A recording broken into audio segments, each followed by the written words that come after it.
We're combining all the best old school wisdom with all the top new school methods to bring you the optimal way to coach and play the great game of baseball. This is the 80-20 Baseball Masterclass with Coach Bo.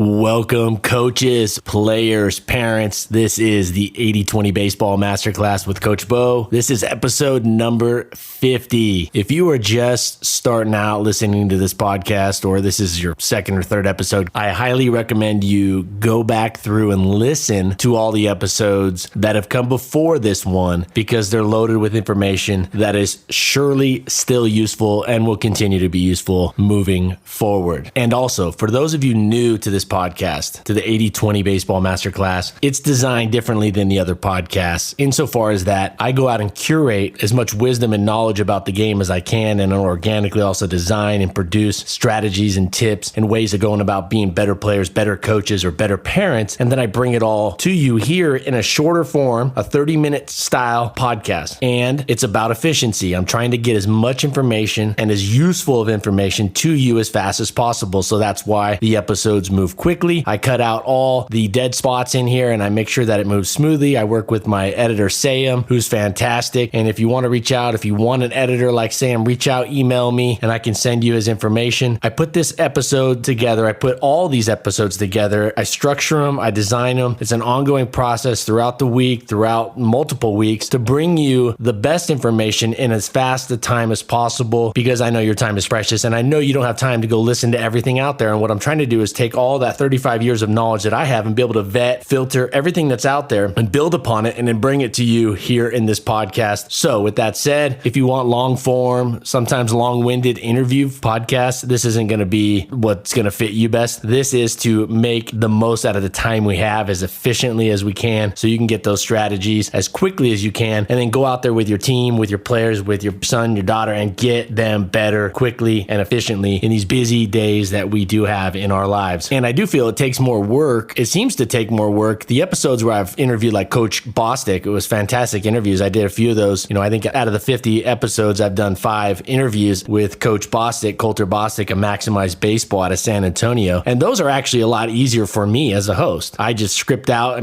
come up with some good questions, good topic, things that I think that you guys can benefit from. And then I let Coulter do the talking and formulating the answers. But when I have to design, and when I design and build these episodes and the topics, and then I bullet them out and I script a lot of them out, it takes a lot more time. And also going out and getting all the information and bring it together and vetting it, filtering it, prioritizing it is probably the biggest thing that I think I bring to the table, is being able to prioritize. It's not just about how much you know, it's about how you can take what you know if it's true, vet it correctly, filter it correctly, know that it's going to produce the results that you want or not produce the results that you want. And then from there, you prioritize it in the hierarchy of training strategies, which is not easily done if you don't have a lot of experience out on the baseball field, because there's a lot of people selling a lot of things that sound really great. There's a lot of information out there on the surface that sounds really great, but if you've been around the game a long time, you don't get fooled by it. You can filter right through it. You can also go, hey, that may be true, but that's number 7 on the priority list when it comes to getting out there and training. So with that said, we're getting into it here. Episode 50 coming at you every Tuesday, part 1, cold weather. Hey, I moved to Boise. I've been sharing that with you. I moved to Boise from Southern California, and Southern California got some of the best weather. It's got a lot of issues, no doubt about it. Southern California got a lot of problems, but the writing's on the wall with that. But when it comes to weather, that's definitely not a problem down there. The weather is sandal weather all year round. I have rainbow sandals. They're an Orange County based company. I literally would wear rainbow sandals 12 months out of the year, except for those days where it would rain here and there, but never because it was too cold. Moved up here to Boise, and we did have a little cold spell come through there, kind of like the whole Northwest a few weeks ago. But here we are, November 2nd, as I record this. This is going to go live tomorrow, November 3rd, and it's going to be upper 60s, even the lower 70s this week. And here we are early November, so I'm pretty fired up about that weather. Boise does get a little bit of a unique weather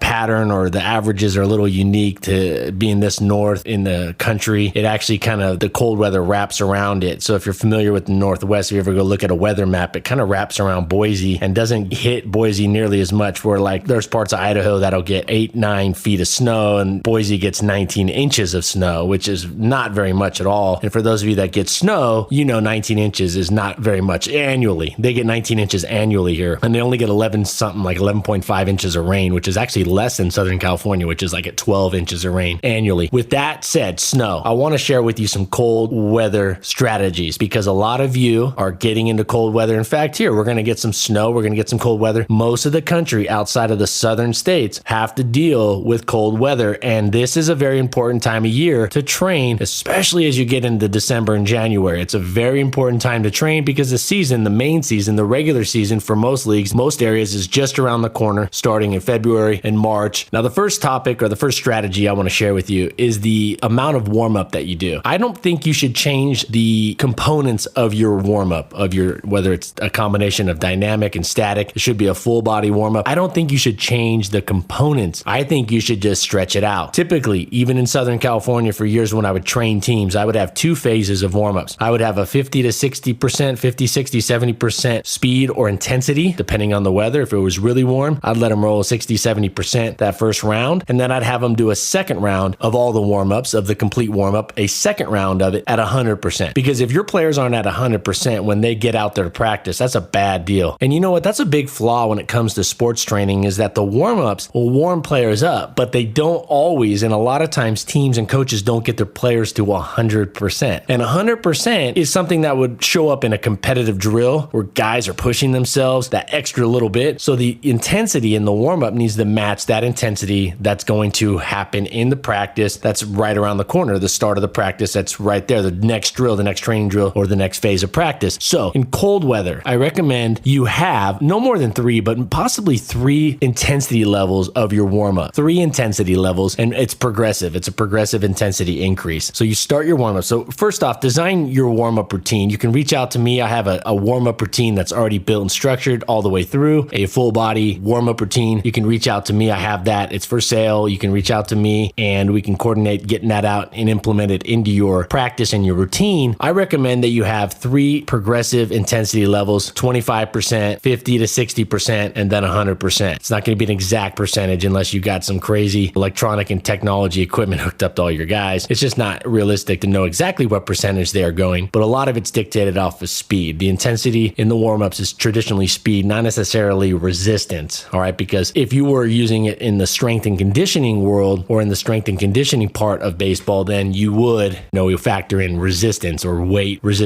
training, things like that. Out on the field, you want to phase it in. You want to be very clear to your players that they need to phase in their warm-up routine. So cold weather, you can, if it gets over 45, 50 degrees and above, even 50, your players can get away with just 2 phases, a 50% and then 100%, or a 50 to 60, 70%, then 100%. But you got to know your players. You got to know how active they've been, how long it's been since they've trained. You factor those in. It's not an exact science. You do your best, but I think you err on the side of having some phases. So you have a phase 1, phase 2, phase 3 of your warm-ups. The entire warm-up that I have designed, the entire warm-up full body takes 12 minutes. If you go hard and get it done right away without wasting time, it takes 12 minutes and it has 2 phases. So the math says that it would probably take, since the first phase, if you added an additional phase to your warm-up, it would be slower than the phases that I have already set out there. You would have a 25% intensity phase. So it's going to inherently be slower, but that shouldn't add more than say 8 minutes. So your total warm-up is going to be 20 minutes. Now the warm-up does multiple things. Not only does it warm up your body, it also is an athleticism producer or an athleticism builder. And your warm-up should be something that creates better quality movements that are going to apply out on the field. So it's not just a complete waste of time in terms of, well, we got to get ready and then we get better. You can actually get better for baseball during a warm-up if it's built and designed correctly. Okay, now that's part of the physical design of practice. But when it comes to cold weather, a lot of it's mental. And I'll tell you what, I may have grown up in Southern California, but I spent a lot of winters in Montana, specifically Butte, Montana, which is routinely one of the coldest spots in the country during the wintertime. Routinely. There in West Yellowstone, which my parents had a place in Big Sky for about 15 years, just until recent. And there you would get out and I would train and it would be negative temperature. So I've trained for baseball in negative temperatures. So one thing I would highly recommend is the mental component. Coaches, here's what I highly recommend when it comes to cold weather or rainy weather or any inclement weather. The best thing a coach, a parent, a trainer can do for their players in cold weather or poor weather is to one, quickly address it. So address it. Address the elephant in the room, right? Address it and then move forward like it's not even there. Don't keep bringing it up. Address it, acknowledge it, and then move forward with the practice and don't bring it up again. Coach up the players as if it's a sunny summer day. Don't make a big deal out of it. They're going to feed off of you. They're going to feed off of you. Now, you don't need to be out there in a tank top and shorts and sandals to prove that it's not cold when it is cold. You dress accordingly. They should dress accordingly, but don't bring it up more than it has to be. Address it and then say, hey, we're not going to use this as an excuse. We're going to get better and we're going to take advantage of this time, no matter what the temperature is, no matter what. So the big thing is, I think you just address it, you move forward, and you keep practice moving. Keep practice moving. We've talked about efficient practices, fast, efficient, quality practices, having them scripted, have a plan, have drills that are fast paced. I sent a tweet out the other day. Apple makes 500,000 iPhones a day, 500,000 iPhones a day. And probably now that article is probably a couple months dated, they probably make it 525,000 iPhones a day, 480 some odd parts or steps in that process. 500, they're making over 500,000 with 480 steps plus or minus in that process. Coaches, we can design practices, we can design training drills that have more than one or two people moving and getting reps at the same time, quality reps. We can keep the practice moving. It does take some design, some tinkering, and some improving, but you got to start somewhere, all right? So keep the practice moving. Don't keep bringing up the weather or looking up at the sky or acting like you're cold. And as Dan McConnell of Louisville, Dan McConnell, coach at Louisville University, is quoted as saying, and I read this recently in the Inside Pitch magazine, it's the ABCA magazine. He said, we're always working on the power of the mind, believing you can do something. So our players, the coaches, are never allowed to act like they are cold. Let me say that again. They believe in the power of mind. I'm paraphrasing a little there. And he says, our players, our coaches are never allowed to act like they are cold. So we had a physical tip there discussing the warm-ups and using a third phase, phasing it in 25%, 50, 60%, then 100%. And then you got a very good mental strategy, a mental tip from Dan McConnell at Louisville University saying, just don't act like you're cold. Don't show that you're cold. And that goes along the same lines of my suggestion that you address it, you address inclement weather, or you could address anything as a coach that's out of the ordinary. You address it early, you call it out, and then you just move forward. You call it out and tell them we're moving forward. And then you don't show anybody that you're cold as a coach. You don't let your players act like they are cold. You warm them up properly. You warm your players up properly. Also, I highly recommend that you have your players, if they can, have them invest in 2 sets of cold weather heat gear, long sleeve undershirt or tight fitting long leggings, long sleeve undershirt, tight fitting long leggings, and they sell socks. Under Armour sells socks that are exceptional for playing sports in, that are warm socks. They sell socks that are warm socks. They even have them for big feet sizes. Go on their website. You can get warm socks, or I don't know what they call them, like cold gear, Under Armour socks. So if you have a long sleeve undershirt, you have long leggings, and then you have warm socks on, and those leggings and that undershirt is designed for cold weather, but a thinner material designed for cold weather on top of your normal practice gear. And then for your warm-ups and other things, when you can, maybe a sweatshirt, a lighter sweatshirt, or a lighter pullover, and if need be, a beanie. The players should be, that is, definitely warm enough to handle most temperatures. And keep that practice moving fast. Don't let them sit. I'm telling you, don't let the players sit around and think about the cold. I think the worst thing that we do in life is we sit around and think about these perceived issues or problems, and we think too much. So how do you stop yourself from thinking too much? How do you stop your players from overthinking it? Don't give them time to think. Keep things moving. Keep it going. Keep practice moving along. Not only that, you're going to get more reps in. You're going to be physically better. You're going to be mentally better, and you're going to probably get it done faster. Is that not the win-win-win approach? If it isn't, I don't know what is. I know we're talking about cold weather, but these strategies right here, they definitely got me fired up. And by no means am I implying that you should go start a fire in your dugout. I highly recommend not doing that. I've seen teams do that, or they light their field to dry it off. Don't recommend that. So let's stick to the strategies that I shared with you here. And there are other strategies. So if you have other strategies you'd like to share with me, email me those at coachbo@8020baseball. Bo as in B-O as in Bo Jackson, as in not the French way. Coach Bo at 8020baseball. So reach out, email me any suggestions you have, you cold weather coaches that have been around. You can also, like hitting, batting practice. So much of this can be done inside with like hit tracks and TrackMan and this technology now. You can take batting practice indoors and you'll know the result of every single hit. You don't need to be out on the field to see that it hit the wall. You don't need to be out on the field to see that it went between the 5 or through the 5-6 hole. You'll see that that with the technology nowadays, it'll even give you probably a percentage of the likelihood that was a hit or not a hit. They have that technology, so it's very useful. Another thing that's just around the corner that's probably already being used extensively in the Major League Baseball is, I'm going to break this to some of you guys right now that don't know this, but I'm guaranteeing this is definitely going on in the Major League Baseball off training facilities, in the back rooms. Virtual hitting, virtual reality hitting, VR hitting. Virtual reality hitting is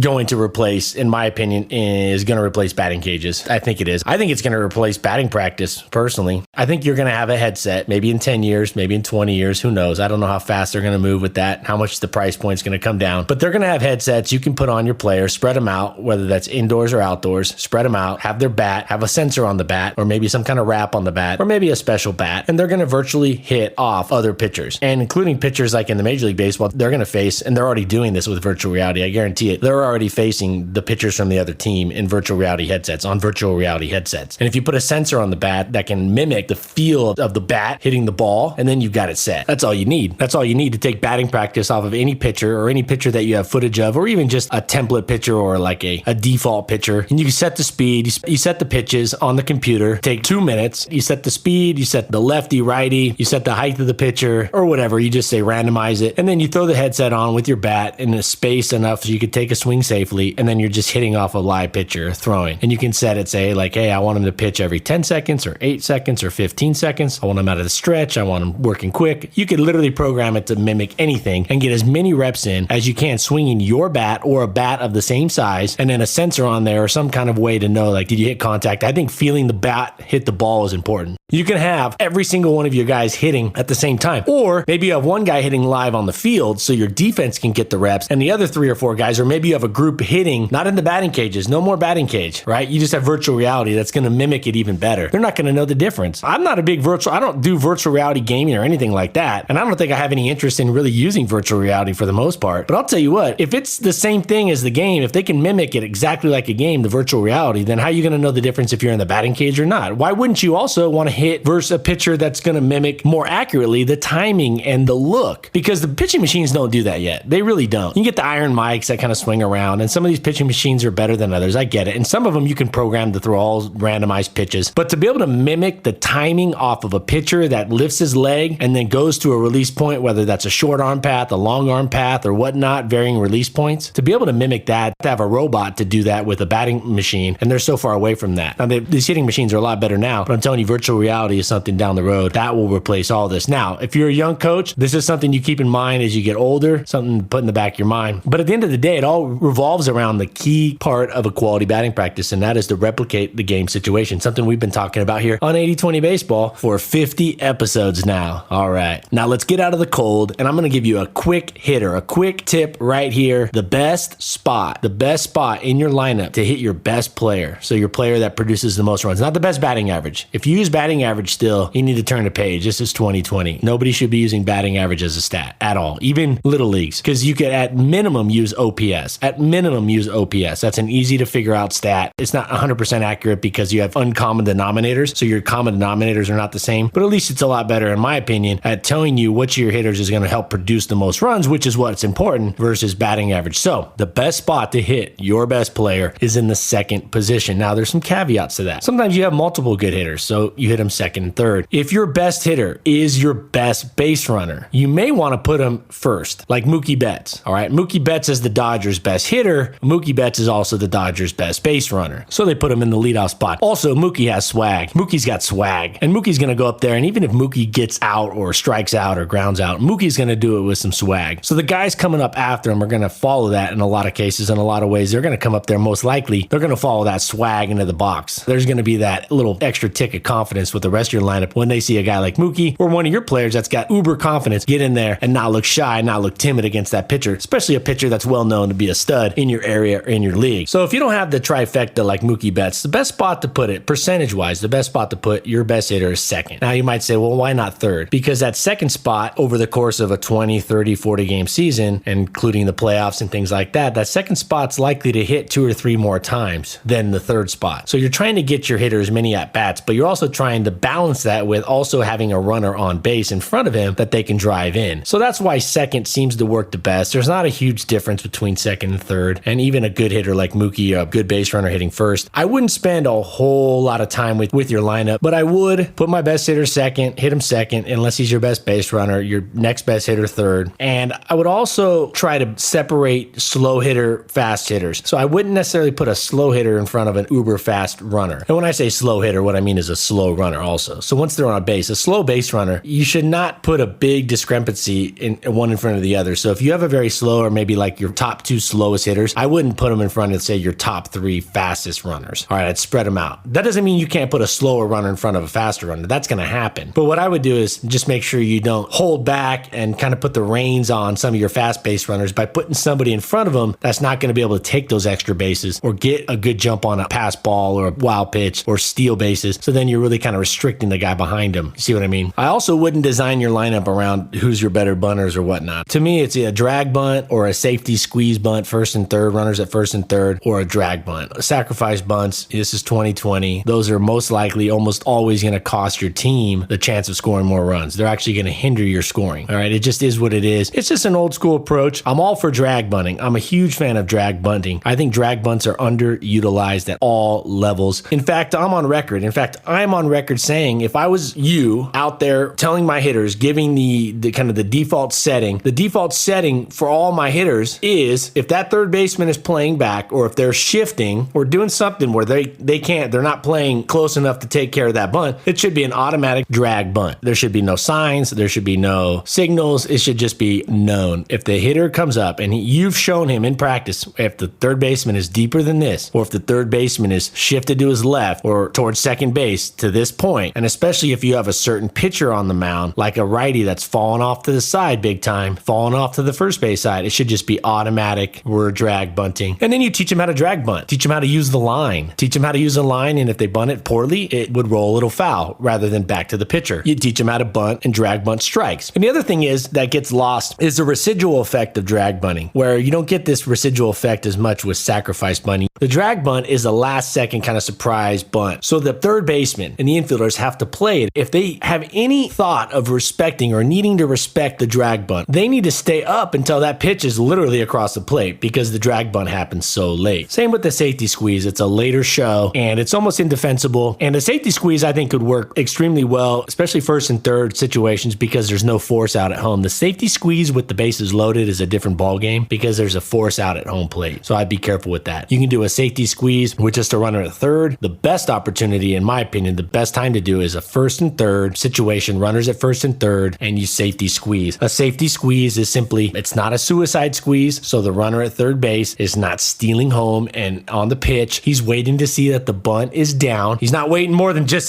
the split second that he needs to, but he's going to read the bunt. He's got a decent lead. He's reading that bunt to see that it's down. As soon as it's down, he's going. And that does two things, the first and third situation. One, it takes you out of hitting into, if you bunt, you're most likely, worst case, there's going to be one out. They may get the guy at home, maybe get a guy out at second, probably going to get the runner out at first if you do it right. Well, now that's one out and you got to run rather than taking the chance of hitting into a double play. If you hit into a double play, especially with one out, then that run will not count at home plate. So I love that. And I got off on a little tangent I did want to cover there when it comes to bunting. So I wouldn't set your lineup around who's your best bunter, but do put your best hitter second or third and kind of stick to that. And then also don't handicap your fastest base runners by putting somebody who's extremely slow or one of your slower guys right in front of them. That's my take on that. Also, at the end of the day, just get all your hitters better. Spend more time on batting practice, getting a better batting practice created and designed and executed rather than sitting there and mulling over a batting lineup for an hour. You might as well have spent 45 or 50 minutes on batting practice and 10 minutes just kind of picking names out of a hat. You've probably been better off in terms of scoring runs in the next game. All right, so technology. This is the last part of this episode, episode 50. Technology is just something that's ubiquitous now throughout the baseball, sports, training world. It's ubiquitous through life. It is awesome. Technology is really cool. There's a lot of great technology, but there's a trade-off, and it's understanding the balance that's going to make using technology very beneficial or not. So Tim Corbin, who's the coach at Vanderbilt University, one of the most successful coaches, and not only is he successful when it comes to win-loss record, win percentage, which is phenomenal. In fact, I think he's the winningest coach in college baseball since he started at Vanderbilt. He's had a ton of success when it comes to win percentage, but he also has had a lot of success when it comes to building team culture and also creating hardworking players that are grinding it, that make it and are successful at the major league level. So he's really, he's 3 for 3 when it comes to the three major measuring sticks. metrics, the three major gauges of analyzing or assessing or measuring a college coach's true success. Now, here is what Tim Corbin said about technology. Here's what Tim Corbin said about using technology in his program. We talked about this. I read this after we did last week's podcast when we said avoid the extremes, or was it 2 weeks ago? We talked about avoiding extremes in life. You don't want to be on extremes pretty much with anything, right? You don't want to be in an extreme of anything. Like, you just don't want to be working 20-hour days, but you don't want to be working 3-hour days. You don't want to be exercising 6 hours a day. You don't want to be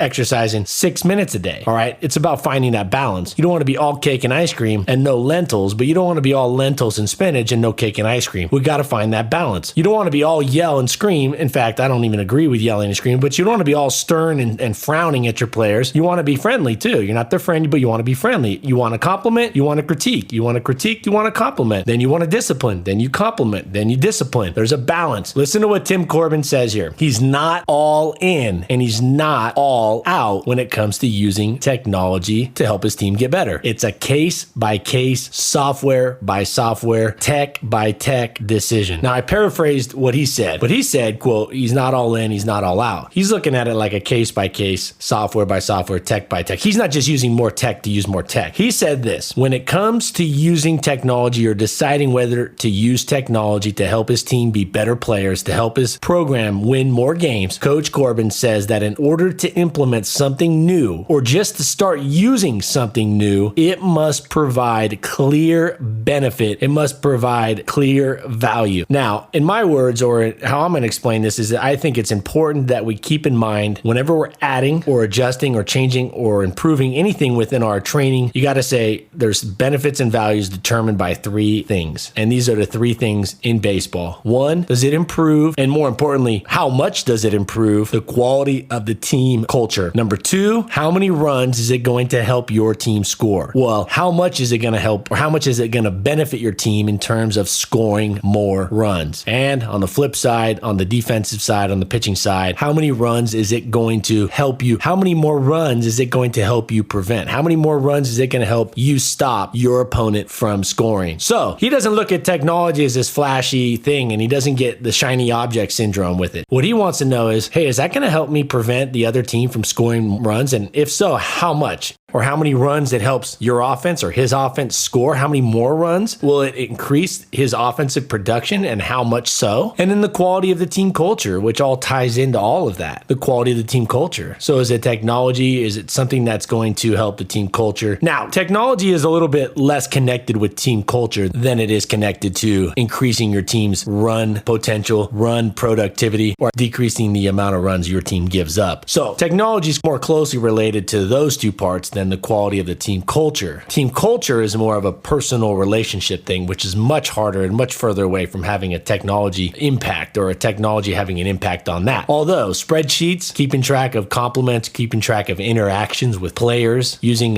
your app on your phone like a notes app, and keeping tabs on conversations you've had with players, backgrounds with players. Yeah, technology definitely can play a part in building a team culture and building relationships with players, but it's not going to have as much impact at this time as it will on helping your team score more runs or helping you prevent the other team from scoring more runs. With that said, how much so? So Tim Corbin's right on. He's not all in, he's not all out. It's like we're not all old school and we're not all new school. Some coaches are all old school and they're defending old school baseball until they'll probably just defend it till they die. And then there's a lot of people, a lot of coaches out there, a lot of businesses that are all new school and just want to badmouth everything about the old school. And I'll tell you what, that's a huge red flag. To me, that's a massive red flag in life. That's a massive red flag in life. If somebody's all in or all out on something, I just, that's a huge red flag. So I just look at it like the old school baseball has some absolutely fantastic and optimal ways of going about playing and coaching the game of baseball. And that it doesn't have all the answers. It didn't have all the answers, and neither is the new stuff now. And it's far from it. But there are definitely some new school baseball methods that are much better than the old school methods. So just like old school methods and new school methods, technology falls under that same thing, just like most things in life. Don't go all in or all out, case by case basis, and really look at it. How much is this going to impact respect for the time I'm using on it with my team. Is this something that's really going to benefit? There are definitely some things like virtual reality hitting, I think is just going to be a massive benefit down the road. I think virtual reality baseball training down the road. And again, most of the players that you're coaching may not even be around for that. They might not even be playing still, or they'll be in professional ball by then, or they'll be police officers or working construction or teachers or lawyers or running their own business by the time all this becomes common practice.